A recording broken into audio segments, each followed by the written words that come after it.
एक जमाने में दूरदराज के एक छोटे से गांव में, जहां पहाड़ों की छाया में सब्ज खेत फैले होते थे और दरियाए की लहरें गाने गाती हुई बहती थीं, एक गरीब आदमी रहता था जिसका नाम था अहमद।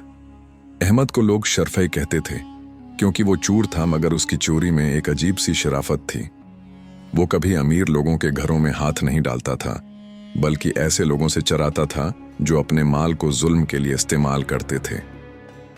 उसकी बीवी ज़ैनब, जो अब 17 साल की हो चुकी थी, उसकी जिंदगी का सबसे बड़ा सहारा उसकी जिंदगी का सबसे बड़ा सहारा थी। ज़ैनब की आंखें अब धुंधली पड़ चुकी थीं, उसके हाथ कांपते थे, मगर उसका दिल इतना नर्म था कि अहमद की हर चोरी के बाद वो दुआ करती, आए अल्लाह, ये माल किसी गरीब की भलाई में लग जाए। अहमद और ज़ैनब की जिंदगी एक लाजवाल गुर्बत की जंजीरों में जकड़ी हुई थी। उनका घर तो मिट्टी का एक कोना था, जहां बारिश की एक फतह भी छत तोड़ देती थी। ज़ैनब को एक पुरानी बीमारी ने जकड़ रखा था, जो उसकी सांसों को तंग करती थी। दवाई की कीमत सुनकर अहमद की रातों की नींद उड़ जाती। वो सोचता, अगर मैं बादशाह के महल से कुछ चराता हूं तो ज़ैनब की दवाई आ जाएगी। बादशाह तो अमीर है, उसे क्या फर्क पड़ेगा। मगर अहमद का दिल उसे रोकता। वो जानता था कि बादशाह सुल्तान महमूद का महल शहर की शान है, जहां सोने चांदी के बर्तन रखे होते हैं, मगर उसकी हिफाजत में सैकड़ों सिपाही होते हैं। फिर भी एक रात, जब चांद आसमान पर एक उदास मुस्कुराहट की तरह झांक रहा था, अहमद ने फैसला कर लिया, ज़ैनब, आज रात महल जाऊंगा। अहमद ने बोला, जबकि वो एक पुरानी चादर से अपने चेहरे को छिपा रहा था। ज़ैनब की आंखों में आंसू भर आए। वो बोली, अहमद, ये खतरा मोल लेना क्या दुरुस्त है। अल्लाह हमारा रिस्क देगा। मगर अहमद ने उसके हाथ चूम लिए और कहा, तुम्हारी जिंदगी मेरी जिंदगी है। अगर तुम न हुए तो ये दुनिया मुझे कैद खाना लगेगी। ज़ैनब ने सिर झुका लिया। वो जानती थी कि अहमद की मोहब्बत उसकी कमजोरी है, मगर ये मोहब्बत ही तो उनकी ताकत भी थी। अहमद निकल पड़ा और ज़ैनब ने उसकी पीठ देखते हुए दुआएं मांगे, ऐ अल्लाह, उसे महफूज रखना। शहर की तंग गलियों से गुजरते हुए अहमद महल की तरफ बढ़ा। रात गहरी थी और हवा में सर्दी की एक हल्की सी लहर दौड़ रही थी। महल की दीवारें ऊंची थीं, जिन पर मुशालें जल रही थीं, मगर अहमद की चाल तेज और खामोश थी। वो एक पुराने दरख्त पर चढ़ा और दीवार के पार गिर पड़ा। महल का सहन एक ख्वाब की तरह था। मरमर की टाइलें चांदनी में चमक रही थीं और दौर कहीं फव्वारे की आवाज सुनाई दे रही थी। अहमद का दिल धड़क रहा था। वो खजाने के कमरे की तरफ बढ़ा, जहां सुनहरी संदूक रखे होते थे, मगर अचानक उसकी नजर एक कमरे की खिड़की पर पड़ी, जहां से रोशनी की एक किरण निकल रही थी। तजस्सुस ने उसे खींच लिया। वो चुपके से उस कमरे की तरफ बढ़ा। कमरा बादशाह सुल्तान महमूद का जाती मुतालिहा गाह था। सुल्तान एक बूढ़े आदमी थे, जिनकी दाढ़ी सफेद हो चुकी थी, मगर उनकी आंखों में एक गहरी दानिशमंदी झलकती थी। वो एक लकड़ी की कुर्सी पर बैठे थे, हाथ में एक पुरानी किताब, सामने एक मोमबत्ती जल रही थी। अहमद ने दीवार का सहारा लिया और अंदर झांका। सुल्तान तन्हा थे और उनकी आवाज में एक उदासी थी। जब वो बोल रहे थे, खुद से बोल रहे थे, ऐ अल्लाह, ये सल्तनत क्या है अगर इसमें गरीबों की आहें ना सुनी जाएं। मेरी दौलत तो पहाड़ों जैसी है, मगर मेरे दिल की तन्हाई कोई नहीं भर सकता। बेटा खो गया, बीवी चली गई, और अब यह तख्त मुझे कैद खाना लगता है। अहमद का दिल पिघल गया। वो खुद भी तन्हा था, ज़ैनब के अलावा उसका कोई न था। उसने सोचा, ये बादशाह भी तो इंसान है, उसे भी गम होते हैं। मगर चोरी का इरादा अभी तक जिंदा था। वो आहिस्ता से खिड़की की तरफ बढ़ा, मगर उसका पांव एक पत्थर पर लग गया। एक हल्की सी आवाज हुई और सुल्तान ने सिर उठाया। कौन है? उनकी आवाज में सख्ती थी, मगर खौफ नहीं। अहमद रख गया, मगर अब भागना मुमकिन न था। सुल्तान ने मोमबत्ती की रोशनी में उसे देख लिया। बाहर आओ, गरीब आदमी। अहमद का जिस्म कांप रहा था। वो कमरे में दाखिल हुआ, चादर उतार दी। सुल्तान की आंखों में हैरत थी, मगर गुस्सा नहीं। तुम कौन हो? चोर हो या कोई मुसाफिर? अहमद ने झुककर कहा, मुझे माफ कर दें हजारों हजरत, मैं अहमद हूं, एक गरीब आदमी। मेरी बीवी बीमार है, दवाई की ज़रूरत है। मैं खजाना चराने आया था। सुल्तान ने उसे गौर से देखा। अहमद की आंखों में झूठ न था, सिर्फ दर्द था। सुल्तान उठे और अहमद को कुर्सी पर बैठा दिया।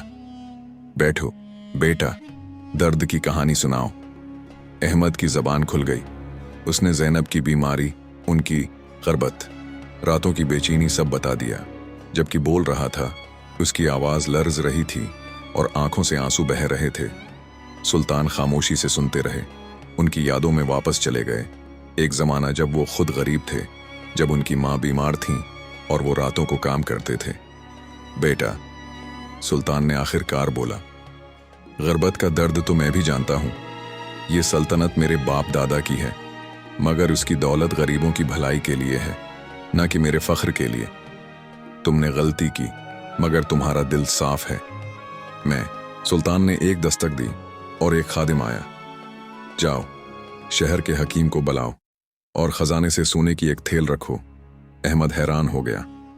हजरत, ये तो मेरी सजा होनी चाहिए थी। सुल्तान मुस्कुराए, मगर उनकी मुस्कुराहट में उदासी थी। सजा तो दिल की होती है बेटा। तुम्हारी सजा ये है कि अब तुम गरीबों की मदद करोगे। मैं तुम्हें माफ करता हूं, मगर एक शर्त पर। तुम मेरा खजानादार बनोगे। न सिर्फ दौलत बांटोगे, बल्कि लोगों के दिलों का दर्द भी सुनोगे। अहमद की आंखें फैल गईं। वो बोल न सका। सुल्तान ने उसे गले लगा लिया और उस लम्हे अहमद को लगा जैसे उसकी जिंदगी की जंजीरें टूट गई हों। मगर कहानी यहां खत्म ना हुई। सुल्तान ने कहा, तुम्हारी बीवी को देखना चाहता हूं, उसे ले आओ। अहमद वापस गांव की तरफ दौड़ा। ज़ैनब अभी जाग रही थी, दुआएं मांग रही थी। ज़ैनब, अल्लाह ने सुन ले, अहमद ने चीखा और सब कुछ बता दिया। ज़ैनब की आंखों में खुशी के आंसू आ गए। वो बोली, अहमद, ये अल्लाह की हमदर्दी है, बादशाह की नहीं। अगले दिन सुल्तान का काफिला गांव पहुंचा। लोग हैरान थे। ज़ैनब को एक खूबसूरत पालकी में लाया गया, जहां हकीम पहले से मौजूद था। सुल्तान ने ज़ैनब के हाथ चूमे। ज़ैनब की आवाज़ लरुज रही थी, हजरत, आपकी हमदर्दी ने हमें जिंदा कर दिया। सुल्तान ने हुक्म दिया कि अहमद और ज़ैनब को महल में रहाइश दी जाए और अहमद को खजाने की निगरानी का काम। मगर सुल्तान की एक और ख्वाहिश थी। वो अहमद को अपना मुशीर बनाना चाहते थे, ताकि गरीबों की आवाज़ें सल्तनत तक पहुंचें। दिन गुजरने लगे। अहमद अब चौर न था, बल्कि एक हीरो बन चुका था। वो महल के सहन में बैठता और गरीब आते। किसी का घर जल गया, किसी की फसल बर्बाद हुई। अहमद उनकी कहानियां सुनता और सुल्तान को बताता। सुल्तान हर बार हमदर्दी से सुनते और मदद करते। ज़ैनब की बीमारी ठीक हो गई। वो महल के बाग में बैठती, जहां गुलाब की महक हुआ को मुअत्तर करती। एक दिन ज़ैनब ने सुल्तान से कहा, हजरत, आपकी तन्हाई का इलाज मोहब्बत है। शादी कर लें, कोई अच्छी औरत को दिल में जगह दें। सुल्तान हंस पड़े, मगर उनकी हंसी में खुशी थी। अब मेरा खानदान आप और अहमद हो। मगर जिंदगी में एक मोड़ आया। एक दिन शहर में अफवाह फैली कि एक बड़ा चोरों का गरुआ महल पर हमला करने वाला है। अहमद को याद आया उसकी पुरानी जिंदगी। वो सुल्तान के पास पहुंचा। हजरत, मुझे इजाजत दें, मैं खुद उनका मुकाबला करूंगा। सुल्तान ने इनकार किया। नहीं बेटा, अब तुम मेरे हो, खतरा मोल लेने की जरूरत नहीं। मगर अहमद का दिल न माना। रात को जब चोर आए, अहमद ने तनतुना उनका सामना किया। वो छलांग लगाता, छिपता और उनकी राह रोकता। एक लड़ाई हुई जहां अहमद जख्मी हो गया, मगर चोर भाग गए।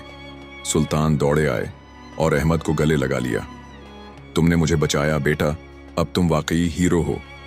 इस वाकये के बाद सुल्तान ने एक बड़ा ऐलान किया। शहर के लोगों को जमा किया और कहा, आज से मेरा खजाना सबका है।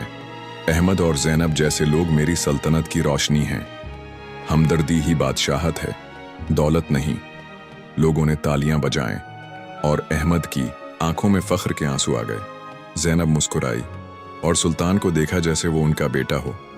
वक्त गुजरता गया। सुल्तान की उम्र बढ़ती गई, मगर उनकी हमदर्दी कम ना हुई। अहमद और ज़ैनब उनके साथ रहे और सल्तनत खुशहाल हुई। एक रात जब चांद फिर वही उदास मुस्कुराहट लेकर आया, सुल्तान ने अहमद से कहा, बेटा, याद है वो रात जब तुम चूर बनकर आए थे? अल्लाह ने तुम्हें भेजा था मेरे दिल की तन्हाई दूर करने। अहमद ने सुल्तान के हाथ चूमे। हजरत, आपकी हमदर्दी ने हमें हीरो बनाया। और यूं एक चोर की कहानी एक हीरो की कहानी बन गई। गांव वाले कहते, शर्फा और ज़ैनब की मोहब्बत ने बादशाह का दिल जीत लिया। हमदर्दी की ताकत से बढ़कर कोई ताकत नहीं। और ये कहानी नस्लों तक सुनाई जाती रही कि कैसे एक छोटी सी गलती ने बड़ा सबक दिया। दर्द की हमदर्दी ही जिंदगी की सबसे बड़ी दौलत है। अगर आपको हमारी ये कहानी पसंद आई हो तो वीडियो को लाइक करें, चैनल को सब्सक्राइब करें और बेल आइकन को ज़रूर दबाएं ताकि हमारी आने वाली हर नई और दिलचस्प वीडियो आप तक सबसे पहले पहुंच सके। शुक्रिया।